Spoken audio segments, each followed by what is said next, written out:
Welcome to Make Peace with Food. I'm your host, Emily LaVoie, a certified eating psychology coach. I own a virtual private practice, and I work with clients all over the world, one-on-one and in group programs, to help heal their relationship with food and improve body image. Here at Make Peace with Food, we believe food is not your enemy, that eating should be fun and bring you joy and pleasure, not stress and guilt. To keep this a safe space, I will try my best to avoid mentioning numbers like calories and weight, as well as other potentially triggering content, but you know yourself best, so please avoid any episode topics that may not feel helpful to where you're at in your healing journey. This podcast is for educational and entertainment purposes. It's not a replacement for medical or mental health advice, diagnosis, or treatment, nor does it provide a client or patient relationship. Consult your own provider on any changes you're thinking about making.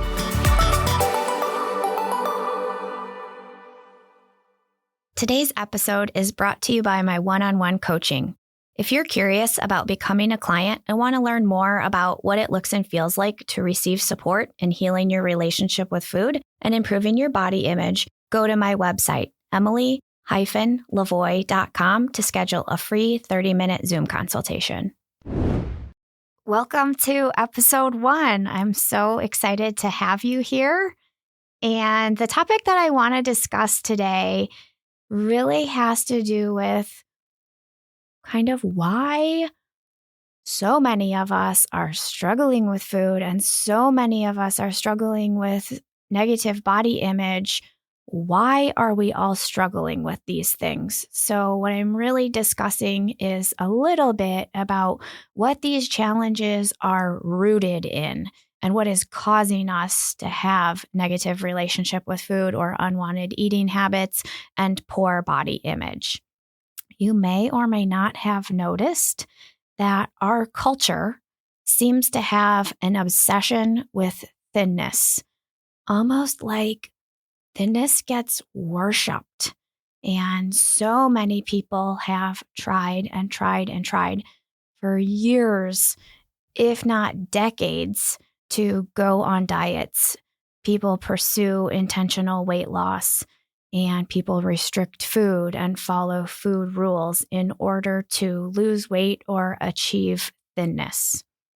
And this pressure that our culture puts on us to become thin ends up doing so much harm and so much damage. It is really disgusting when we think about it. We understand that human bodies come in a large variety of skin colors. There's an entire spectrum of shades of skin, from incredibly light and fair-skinned to incredibly dark skin. And we acknowledge different skin colors is a thing. And just as much as we know humans come in a large variety of heights, some are shorter, some are taller, we do not do a very good job of acknowledging that bodies also come in a large variety of size, shape, and weight. So what our culture does is it conditions us to think that there's a quote-unquote right and quote-unquote wrong way to have a body, or a right BMI category. Gosh, I hate the BMI. I will cover that in an entire episode of the history of the BMI and the harms of the BMI, but we can't get into that too deeply today. So for now, I will just say I despise it. It does so much harm. It needs to be canceled immediately. It's bullshit. We are kind of brainwashed to think that we need to have a body that falls into maybe certain BMI categories, eye roll, and not other BMI categories. We've been conditioned to think that we can look at a person's appearance, and based on that person's size or weight of their body, we can tell something about their health. We can judge whether a person is healthy or not based on their body size, and that does harm to everybody. It does harm to people who live in larger bodies, and it does harm to people who live in smaller bodies. We'll also talk about that more deeply in a future episode. Because health truly exists in every body size. So there are people who live in small bodies who have health complications. They might have unmanaged symptoms. They might have an illness or a disease that they're trying to treat and they're struggling with. And there are also people on the other side of the spectrum who maybe live in a larger body, but they aren't struggling with any unwanted symptoms. They are healthy and booming, living a great life. And truly, I think it's important to acknowledge, okay, HIPAA is this law that protects a person's health. So I think we need to practice catching ourselves when we are looking at people's bodies, looking at their appearance, looking at their weight, and making a judgment about their health. A person's health is nobody's business but their own and their doctors, unless they have asked you to make their health your business. I used to do this. I used to look at people and make judgments about their health, or look at people and make assumptions about how they lived their life, their lifestyle, their behaviors that they were engaging in or weren't engaging in. And I really try not to do that anymore. Their health is none of my business. Our culture is doing this thing. Our current culture not only worships thinness, but also kind of worships health. Let me think of some examples of this. When we're under the assumption that weight equals health, I see people doing things to lose weight or to achieve thinness that actually cause their health to decline. There are behaviors that promote health, and then there are behaviors that research has shown does not improve health. Something that is pretty much well known by everybody is that smoking cigarettes is not a healthy thing to do. There's been hundreds, if not thousands, of research studies that show smoking cigarettes can lead to lung cancer. And I have heard people say that they don't want to stop smoking because they don't want to gain weight. So they're not actually concerned about their health. They're concerned about their appearance. I'm all for somebody wanting to become healthier, and I will support that. But we can pursue health through engaging in health promoting behaviors without pursuing weight loss. Where I see this being harmful is because I have experience working in the fitness industry for 10 years. Around New Year's, a lot of people join the gym and they have goals to become quote unquote healthier. And they come to the gym, they're exercising, they're engaging in cardiovascular exercise, which we know makes our heart stronger. We know helps prevent against cardiovascular disease. Maybe they're doing classes and maybe they're doing some strength training, which we know makes us stronger, makes our skeletal system stronger, helps prevent osteoporosis, helps lead to a longer life of being independent without relying on people to take care of you, whether that's loved ones or moving to a nursing home. But when people are exercising, again, we see this around New Year's often, they are engaging in the behaviors, which means their health is improving. Their heart is getting stronger. Their muscles are getting stronger. They're feeling like they have better endurance. And then they get on the scale and they're disappointed because the number on the scale didn't go down, or it didn't go down as much as they think it should have when they compare themselves to that stupid show, The Biggest Loser. And then ultimately they're discouraged and they quit coming to the gym and they cancel their membership. Their goal wasn't to improve health, because their health was improving. And if that truly would have been their goal, they would have continued coming to the gym. Their goal was ultimately weight loss, because that is what caused them to, the lack of weight loss, caused them to be discouraged and caused them to say, this isn't working, I quit. So we're all human beings. And even though we're all the same species, our bodies react differently to health promoting behaviors, or react differently when we start engaging in health promoting behaviors.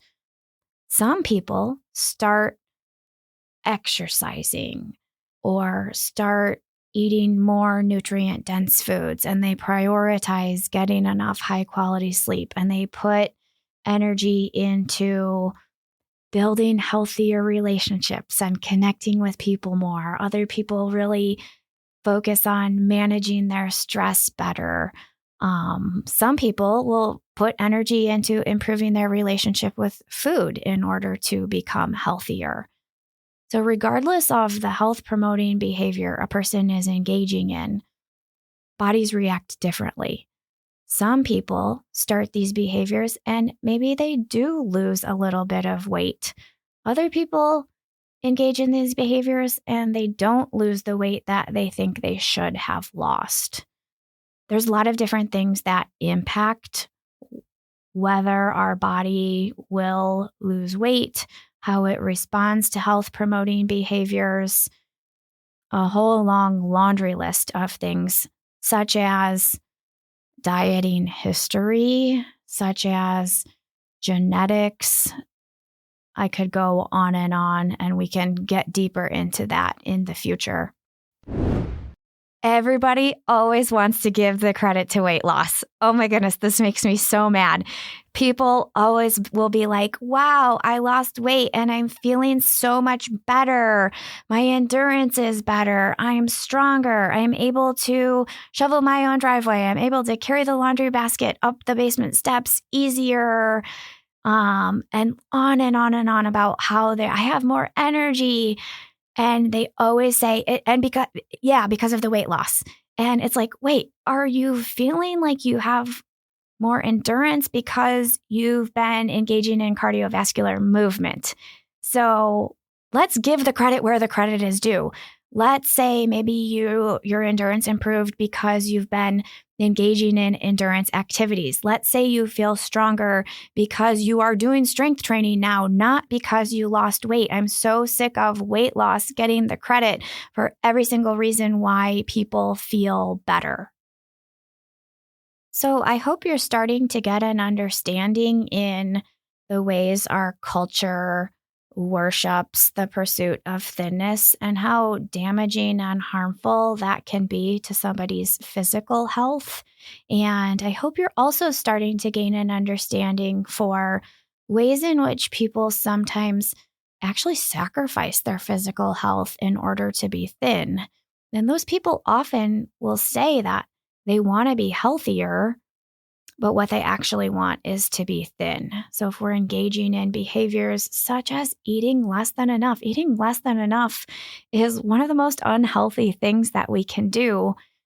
But that's what people always end up doing, restricting food, following rigid food rules that cut entire food groups out, which means we're not getting as many vitamins and minerals and nutrients.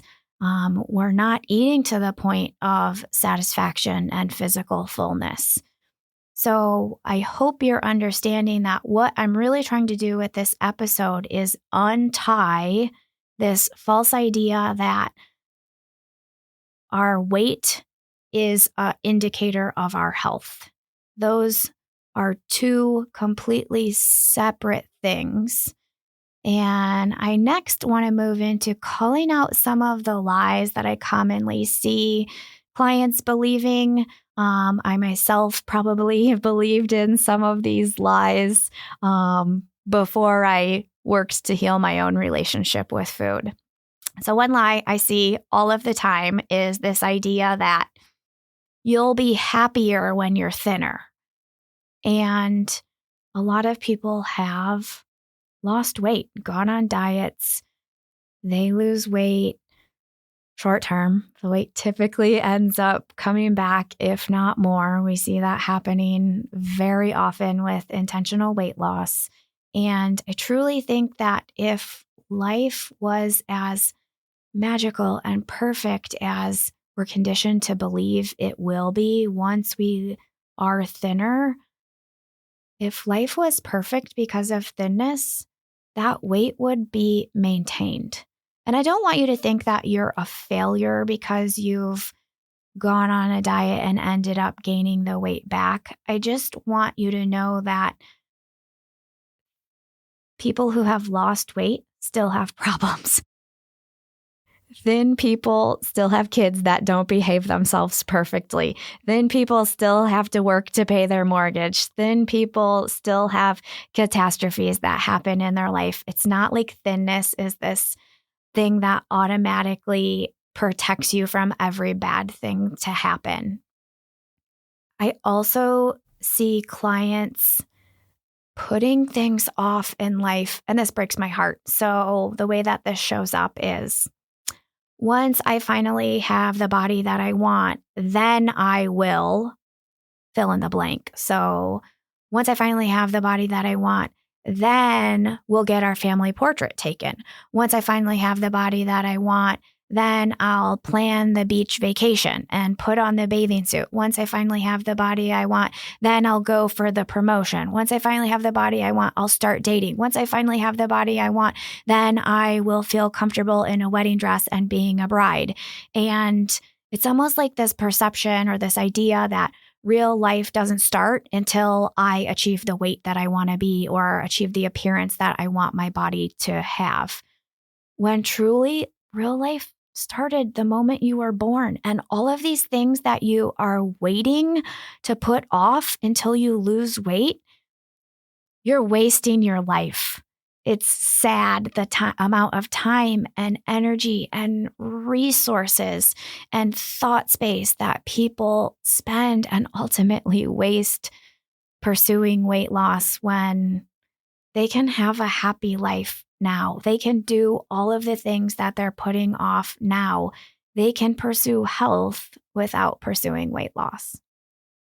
Our cultural obsession with thinness is not something that started just in our current generation or even our parents' or grandparents' generation.